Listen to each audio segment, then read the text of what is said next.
video, I'm going to show you 7 things that you can do to secure your Kubernetes cluster. And by the end, you're going to be armed with the tools to make sure your cluster isn't exposed to common attacks and ensure things are locked down in a sensible fashion. And if you watch right to the end, I might just give you a couple of extra little nuggets, which will help you further along your journey to securing those all-important workloads. To follow along, all you're going to need is a Kubernetes cluster. Go figure, right? I'm targeting this at people who are mainly self-hosting or building from scratch with KubeADM. So no Minikube or Kind, I'm afraid. But if you are using a managed setup or even practicing on Minikube or Kind, there will be 1 or 2 useful bits of information that you can take away from this too. So you shouldn't be using Minikube or Kind in production anyway, so there's kind of pre-point 1 right there.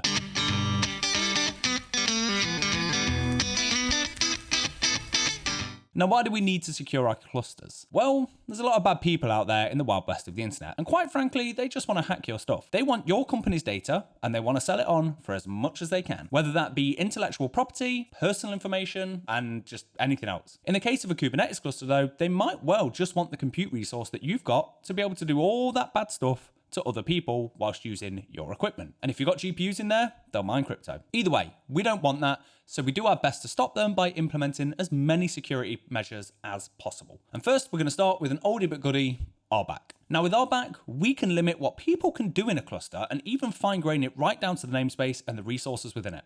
We can make sure people have read-only access, for example, ensuring that all of our infrastructure is managed via GitOps.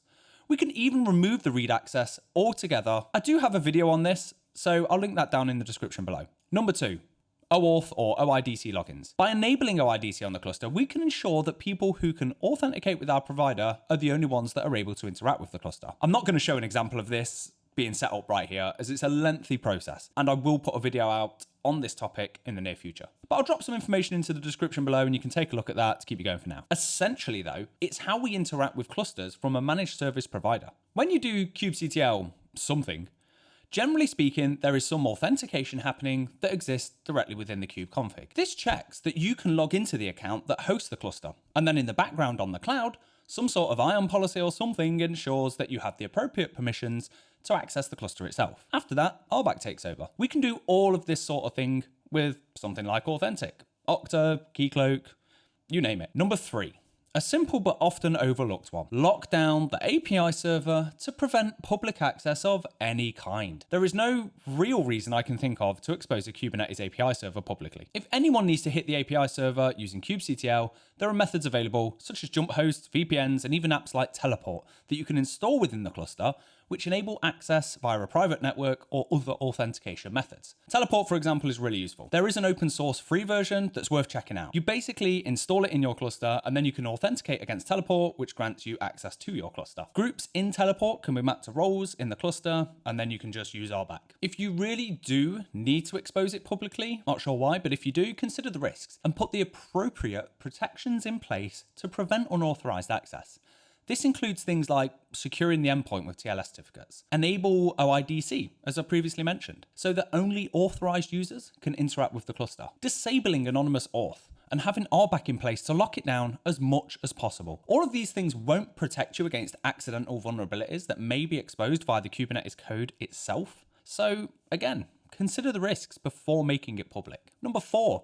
Isolate your nodes. To do this, you can make sure they can only communicate with each other on the ports they require. This requires careful reading of the docs, ensuring you understand your setup. You'll have to cover all of the ports that the API server, the scheduler, the kube controller manager, the etcd server, the service's no port range, and more require. But by limiting this communication between the nodes themselves, you can really help lock down the cluster. You can block all other traffic to nodes so that only the nodes themselves can communicate amongst one another. Number 5, protect your etcd installation with TLS. If you're setting up an etcd cluster yourself, make sure you lock it down with TLS.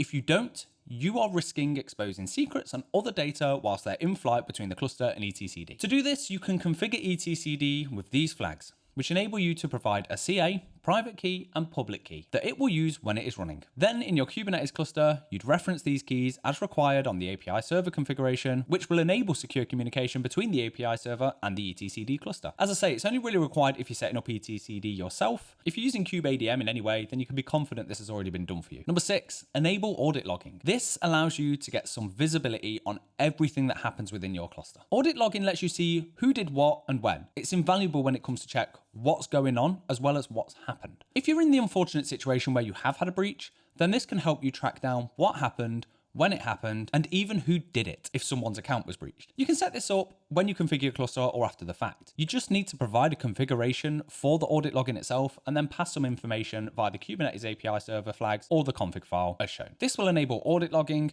and give you that additional visibility. Number 7, and last but definitely not least, updates. This may seem like an obvious one, but you'd be surprised at how many people just set up a cluster and then leave the packages on the host OS to rot because they're too busy focusing on updating the apps within their cluster. Regularly update and patch your nodes. If you can and have the facilities and or capacity, then build new images or new nodes and roll those in instead. If you can't, make sure you are regularly patching your nodes packages and keep kubeadm, kubectl, and the kubelet and other important Kubernetes binaries up to date. If you downloaded those things manually, then make sure you're doing that again. Script it if you must. If you did it via the package manager, then just use that. Either way, making sure your OS is patched is a vital tool for ensuring the security of your cluster and the nodes. And now you stuck around, so as promised, the extra nuggets. So first, there are a bunch of tools that can check the configuration of your cluster. The Center for Information Security benchmarks give recommended configurations which will help you ensure the settings you've selected are the best they can be in terms of security. It helps you lock things down. You can manually read through this if you like, it's linked below, and apply the recommendations. Or you can use a tool like Kubebench,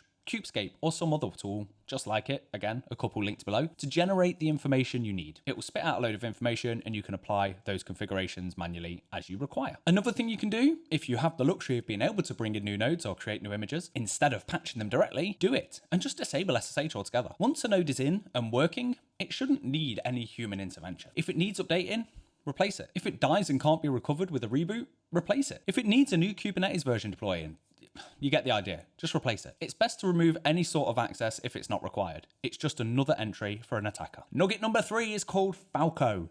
This is a tool that can be used to detect changes of any configuration files on the cluster nodes. When correctly configured, you can be notified of any unauthorized changes and thus take action against them quickly. I'll link it below, but I won't deep dive here as it's a video of its own too. And finally, I guess, slightly condescendingly sounding, weirdly, is to educate yourself. Attackers are everywhere, so making sure you're on top of the latest threats that exist out there will make the most difference. If you don't know what you're protecting against, you're flying blind. So yeah, 7, well I guess 10, maybe 11 or 12, technically ways of securing your Kubernetes cluster. Look, I'll be honest with you, security is hard and it's a never-ending task. And honestly, most people skip over it because of these facts, but please don't. The effort it takes to get started significantly outweighs both the reputational and financial damage that can be caused for taking a relaxed approach to security. I'll be looking at securing the pods next time around, so stick around. Subscribe, like, ring the bell, and all that other engagement-y stuff, just so that you can help the channel and be notified of the next video. They may be few and far between at the moment, but they will keep coming. I promise. I'll see you in the next one.